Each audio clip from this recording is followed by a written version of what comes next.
Amir. Hey, how's it going? Hey, it's going well.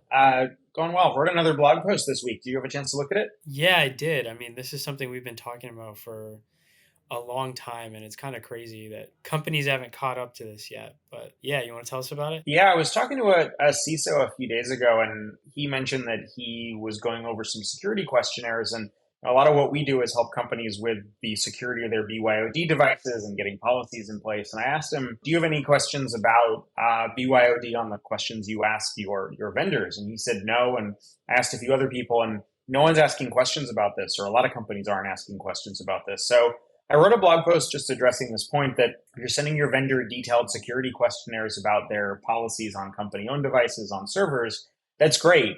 But if you're not asking things like, okay, but can employees check their emails to me on their personal phones, or are their personal phones being used for their MFA authenticator apps? You don't really know what the security looks like.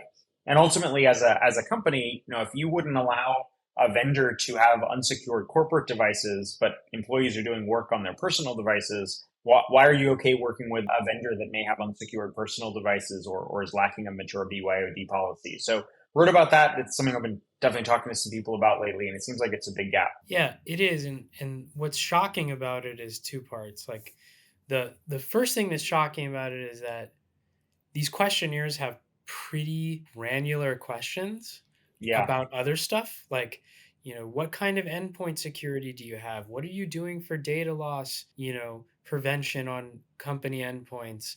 yeah, How often are you managing patches? Is there a person that's responsible for managing patches on, like really detailed questions about not just like servers and like application security, but like the computers that people use to do their jobs that the company owns. yeah.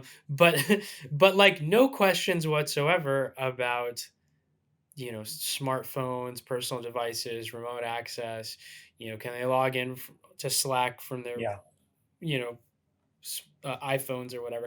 So that's really shocking because like why not even just ask something?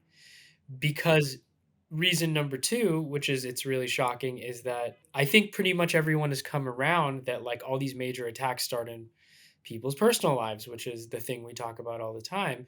And it's like we all know that like all these attacks are coming through personal accounts, personal devices, phishing to personal email addresses, and then using that as a way to compromise the company. Like, why do you think people aren't asking about this? Well, before I answer that, the one thing you brought up, I want to just underline the fact that these questionnaires are so specific almost lets vendors off the hook, right? Because if you get a questionnaire that specifically says, what are you doing on servers? What are you doing on company computers? You're not even being evasive if you don't speak to the fact that the personal smartphones are unsecured, right? So we're in a situation where the specificity, if anything, is letting vendors explicitly not touch this. Whereas if we ask more general questions, at least they might feel obligated to mention it. To answer your question, though, I think it's a threat surface that a lot of companies struggle to properly address, and so it's one that sometimes people don't want to talk about so much. I think if you know you have a problem, you may not want to ask others about it. Is I think the short of it in a lot of those cases.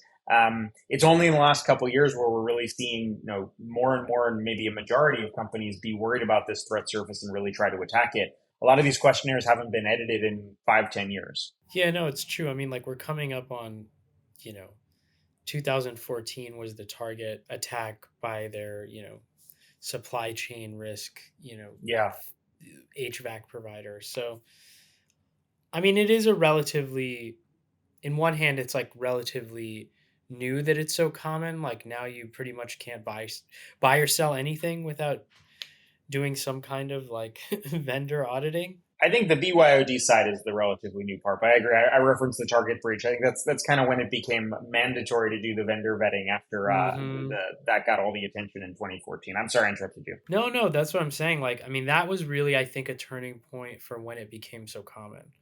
Like, and now I think today it's like everything involves some level of like vendor compliance or vendor security programs. I mean, we're a relatively small company, and we send out questionnaires to everyone we work with, so we can't exactly blame bigger enterprises for doing it. What do you think has to actually happen for this to change? Which part, the security questionnaires or the security? The security questionnaires.